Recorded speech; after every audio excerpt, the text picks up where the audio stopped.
Hello everyone.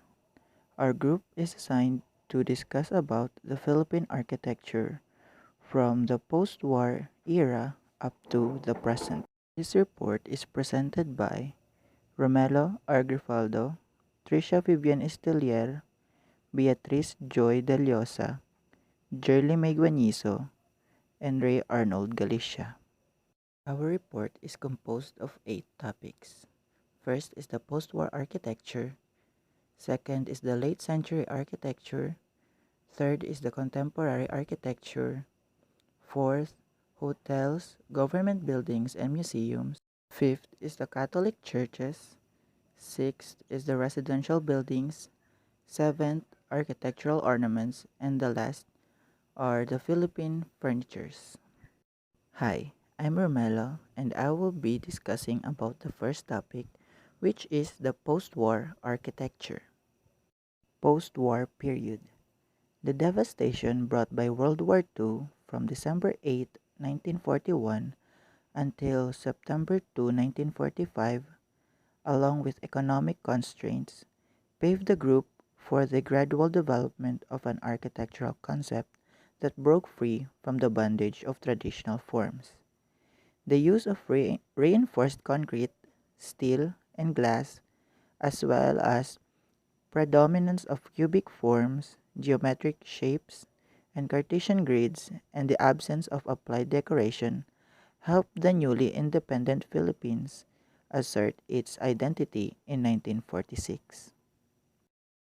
In 1947, a group of architects and engineers was tasked with researching modern U.S. and Latin American capitals and developing a master plan for Manila. Federico Illustre, consulting architect from the 1950s to 1970s, worked on the buildings at the Elliptical Road in Quezon City. One of Federico's famous creation is the Art Deco Quezon Memorial Monument.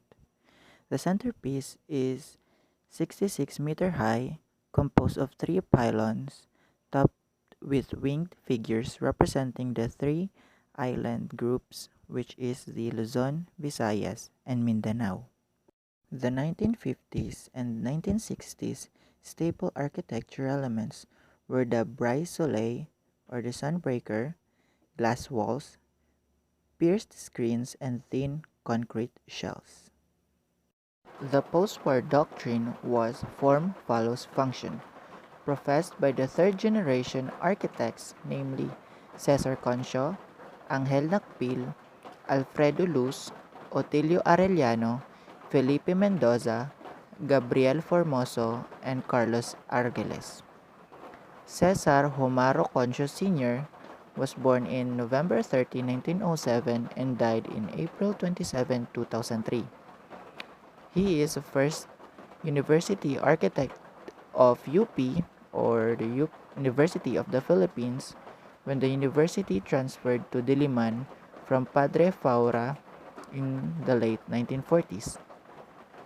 He is one of the architects selected by President Rojas in 1997 to study the trends in architecture and engineering to design buildings in the capital city, especially in his position as chief architect of UP Diliman campus.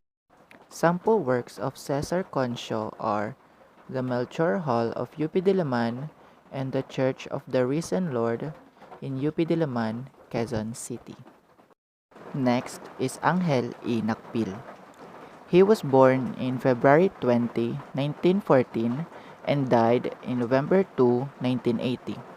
He was a leading Filipino architect during his time. He graduated from UST in 1931 and he is also a Harvard-trained architect. He served as the City Planning Commission of Manila during the post-war Reconstruction years, which is from 1947 until 1949. He is also a charter member of the United Architects of the Philippines, which was founded in 1975. Nakpil's sample work is the National Press Club. It is inaugurated on December 30, 1955, with President Magsaysay as sponsor, along with several cabinet members and other government officials and other donors. It is designed by Angel Nakpil and constructed by Alberto T. Abaya. It became a historic monument to the ideals of press freedom and unity among colleagues in the country's newspaper industry. Alfredo J. Luz. He was the cutting edge of Philippine modernism in the late 50s and early 60s. His body of work includes the following: Menzi Building on Ayala Avenue, Amont Trading Building on Buendia, L&S Building on Rojas Boulevard, Phil Oil Refinery Service Building in Limay, Bataan. Alfredo also designed the Quisumbing Building and the World Health Organization in UN Avenue, Manila. Otilio Arellano. He was born in Manila on 1916, and he was into the architectural profession during the 50s to 60s, becoming one of the architects representing the Philippines in some international expositions. He was chosen by Imelda Marcos to restore the Metropolitan Theater. His awards are Patnubay ng Sining at Kalinangan in 1970 and the PRC Outstanding Architect of the Year in 1977. One of Arellano's design is the National Bureau of Investigations. Felipe Mendoza. He is also a physical planner, and his awards includes the Patnubay ng Sining at Kalinangan in 1976, UAP Likha Award in 1982, and the PRC Outstanding Architect of the Year in 1982. Felipe Mendoza designed the Church of Jesus Christ of Latter-day Saints and the Philippine Veterans Bank. The Philippine Veterans Bank was conceived in 1956 when a war reparations agreement was signed between Japan and Philippines. Gabriel Formoso. He is one of the people that are selected in 1963 to the Planning and Working Committee for the Future Pamantasan ng Lungsod ng Manila. His awards are the PRC Outstanding Architect of the Year in 1979, Patnubay ng Sining at Kalinangan in 1977, Republic Cultural Heritage Awards in 1973, and the United Architects of the Philippines Likha Award in 1990. One of Formosa's design is the building of Bangko Sentral ng Pilipinas. Next is Carlos Arguelles. He served as a professor in design at the UST College of Architecture and Fine Arts, and he is also appointed as Dean of the UST College of Architecture and Fine Arts from 1954 to 1959. Carlos Arguelles designed the PhilAm Life Building in Manila and the International Rice Research Institute or IRRI in Los Baños. The 1950s saw the emergence of space-age aesthetics and soft modernism, which used thin shell technology to experiment with the sculptural flexibility of poured concrete to create soft and sinuous organic forms. Example structures of space age are the Victor Teotuicos UP International Center and the Jose Zaragozas Union Church. Sample structures for the soft modernism includes the Church of the Risen Lord, the Church of the Holy Sacrifice or the UP Chapel, and the Philippine Atomic Research Center. In the 1950s, the height of buildings was limited by the law up to 30 meters only. With the amendment of Manila Ordinance No. 4131, a high-rise fever redefined Manila skyline. Samples are the Angel Nakpil's 12-story Picache building. It is considered as the first skyscraper in the Philippines, and Cesar Concho's the Insular Life Building, the first office building with its old 30-meter height restriction.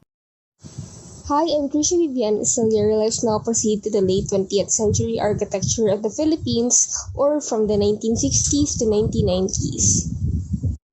In the 1960s, Filipino architects incorporated some modernist formal principles by employing local materials and referencing vernacular traditions. So, vernacularization is a general approach of localizing architecture by alluding to indigenous social, cultural, political, and historical context. Another significant idea was the search for a Filipino architectural archetype, much similar to Marc Antoine Laguerre's idea of primitive hut. Manyosa believed in the bahay kubo as the primitive hut and thus the origin of Filipino architecture. Like for example, this one is from the work of Manyosa, which is the Manyosa Brothers Sulu Hotel in 1962. During Marcos' reign from 1965, the First Lady Imelda Marcos dedicated to build a series of structures using the brutalism style. This has become the trend till the late 70s, not only in the Philippines but also in worldwide. So, brutalism style are characterized by their massive, monolithic, and blocky appearance with a rigid geometric style and large-scale use of poured concrete.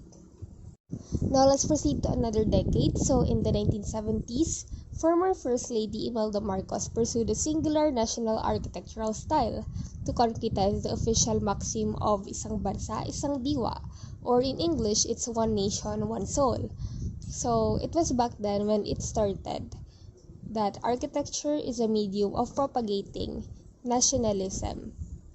The bahay kubo and the charming design of the bahay na bato became trendy architectural style imitated and modified.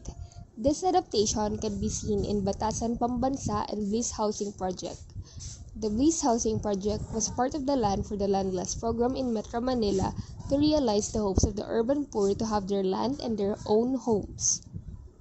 Furthermore, experimentation with the national style usually highlighted literal reinterpretations of forms from indigenous architecture. This building, the National Art Center of the Philippines, is inspired from the Ifugao Fail, a one-room house found in the mountain provinces that features a steep roof. Meanwhile, by the 80s, the country's architectural idiom was swept by the tide of postmodernism, a harkening back of some sort of the romance of classical architecture.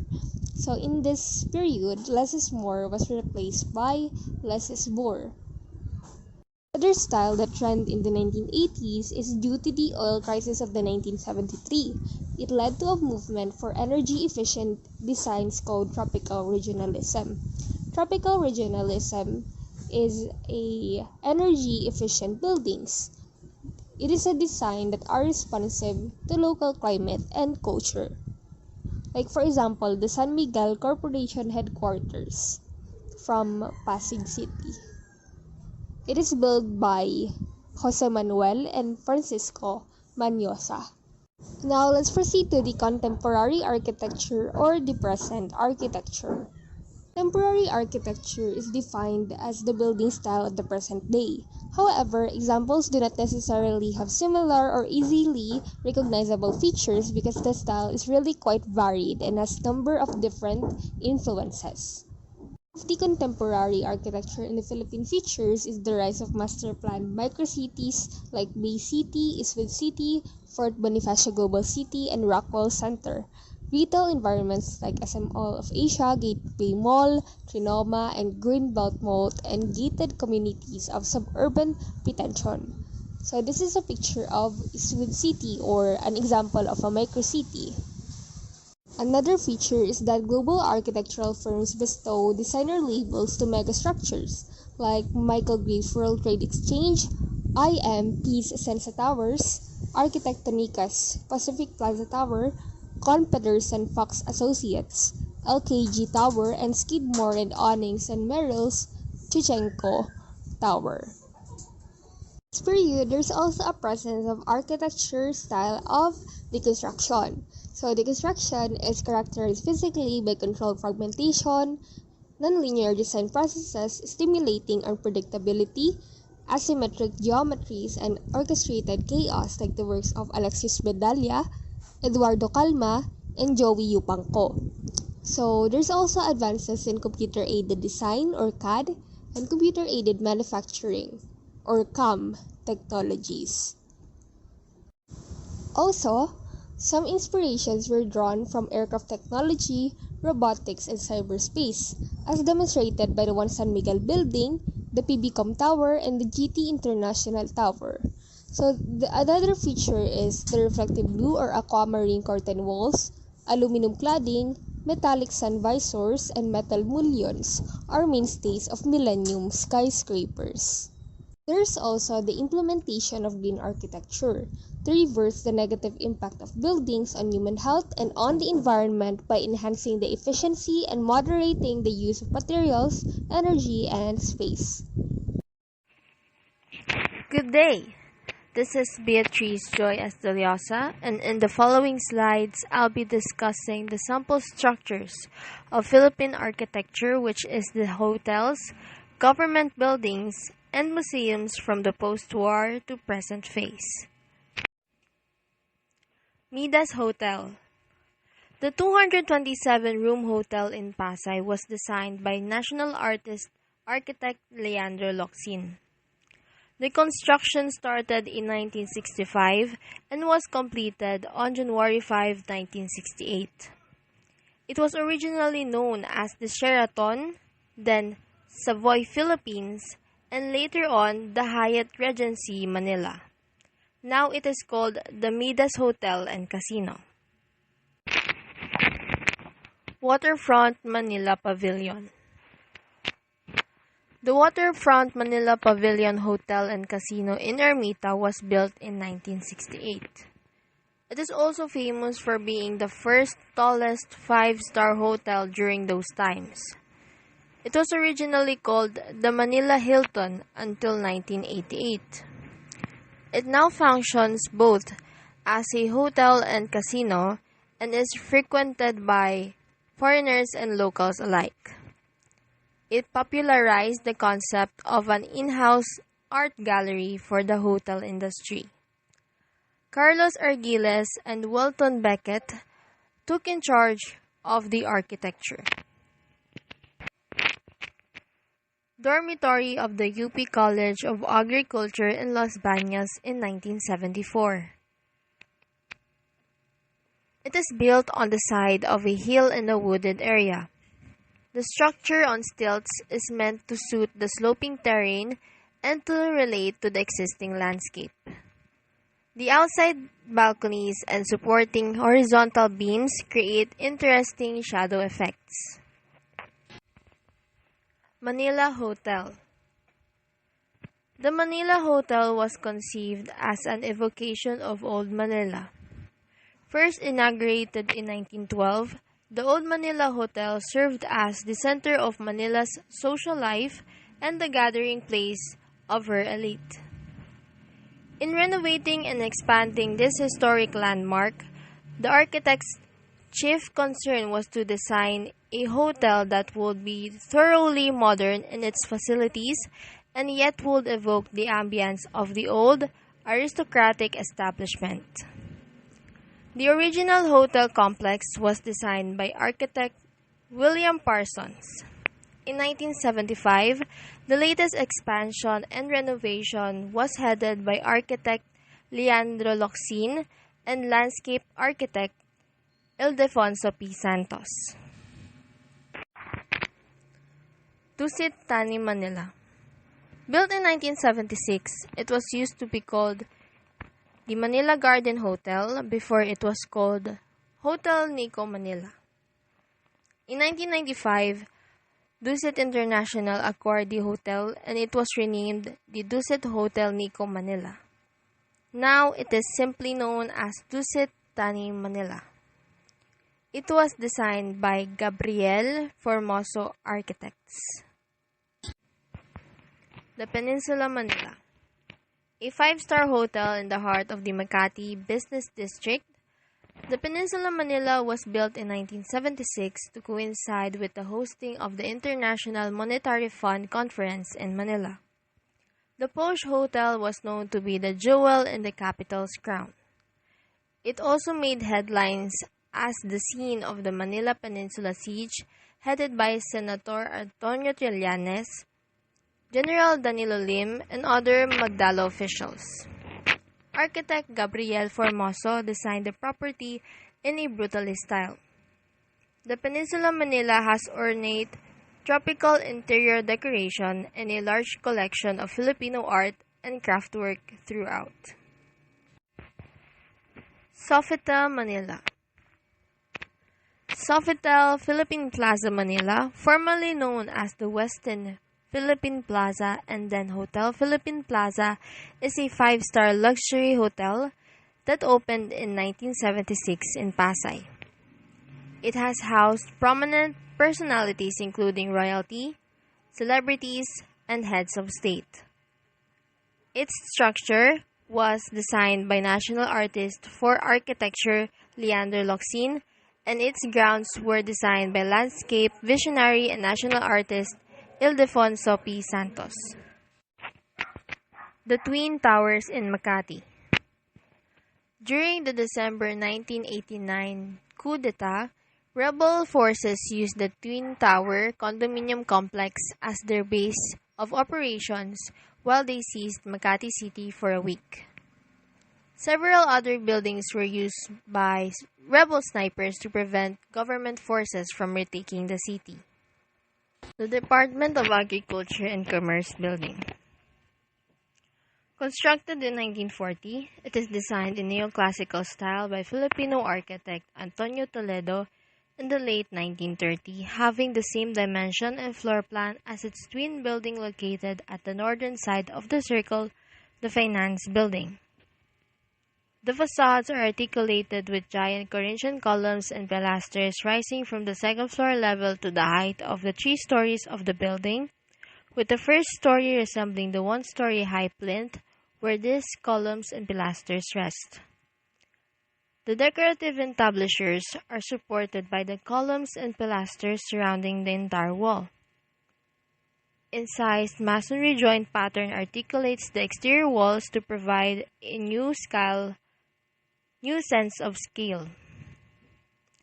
Rhythmic fenestrations such as arch windows on the second story and rectangular windows on the rest are all decorated with ornate grillwork. Pairs of giant Corinthian columns framing a 2-story high arched window reinforce the corners of the building.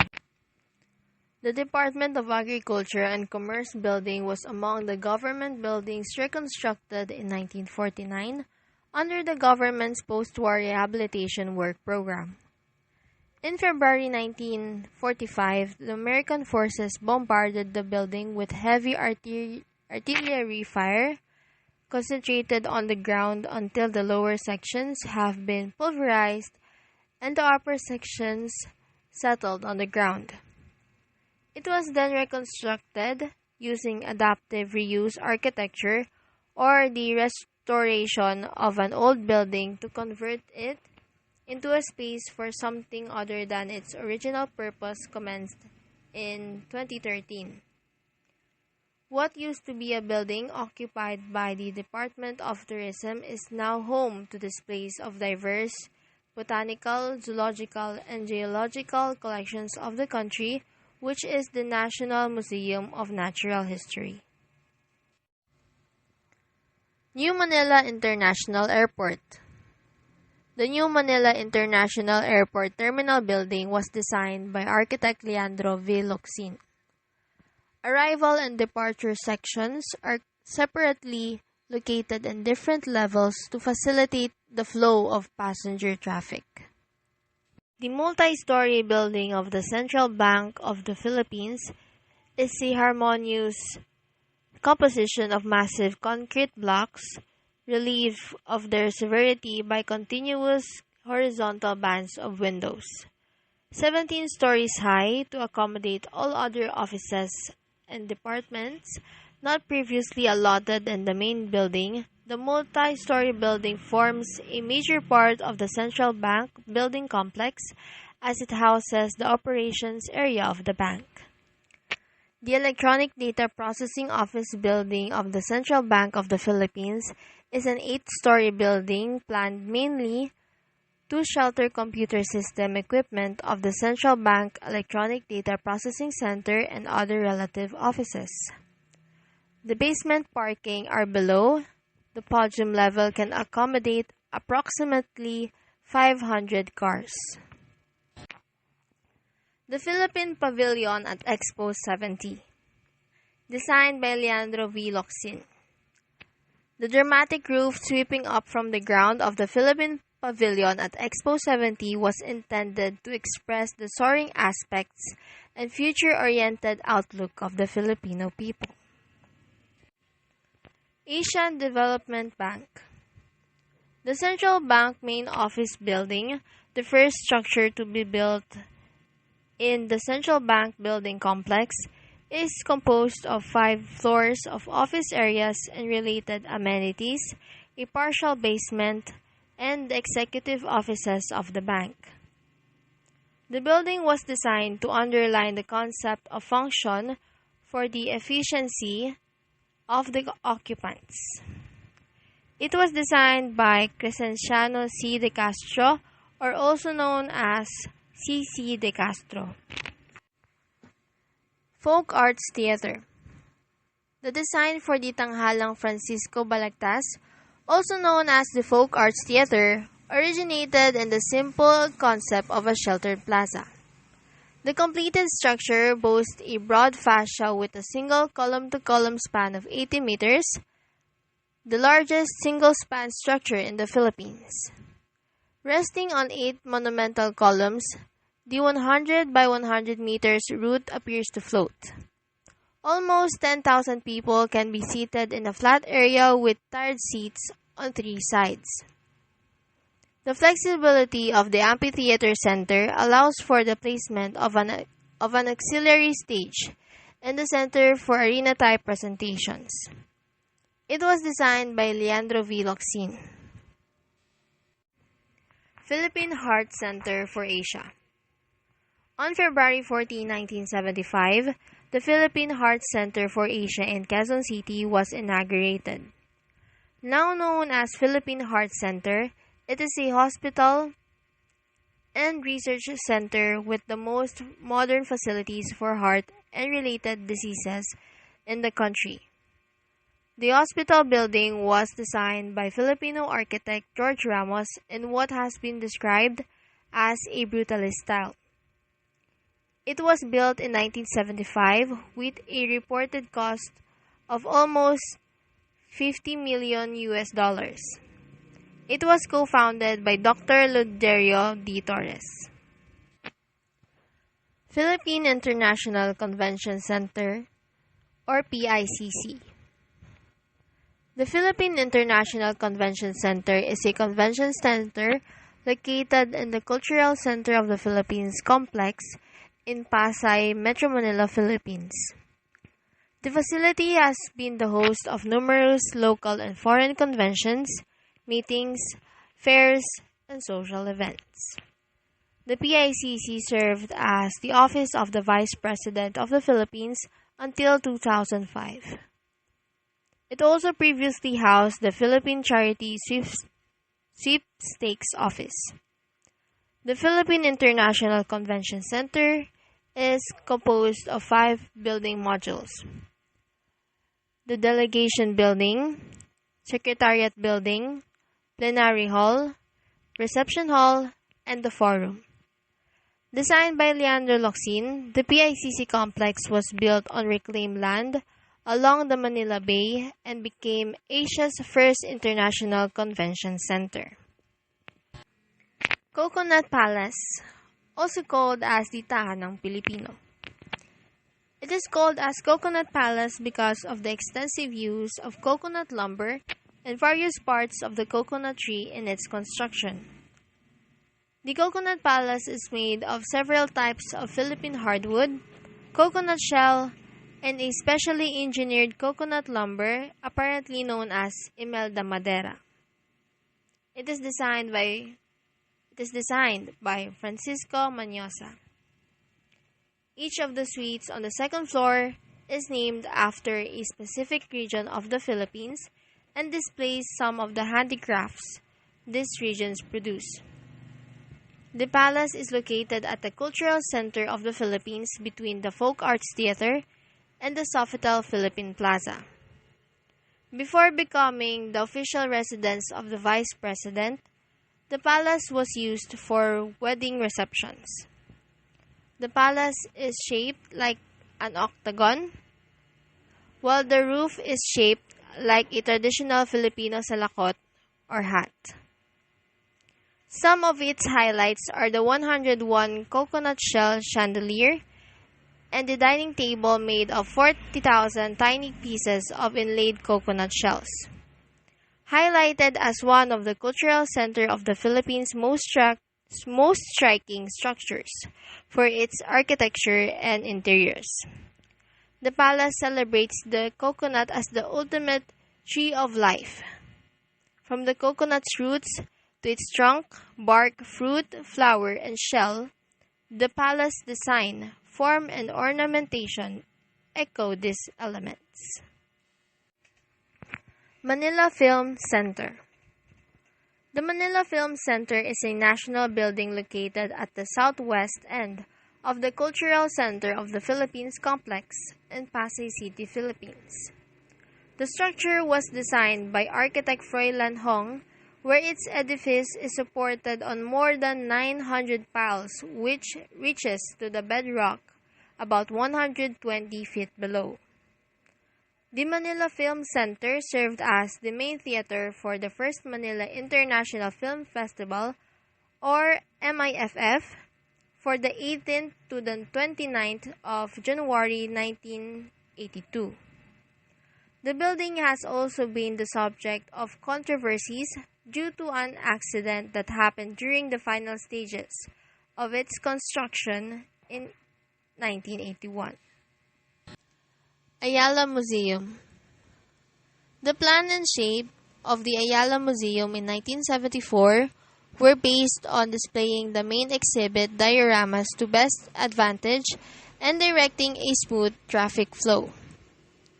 Since the exhibits of Philippine history and culture and other artifacts are displayed on several levels, the exterior of the building was designed as a juxtaposition of blocks to express the interior arrangement.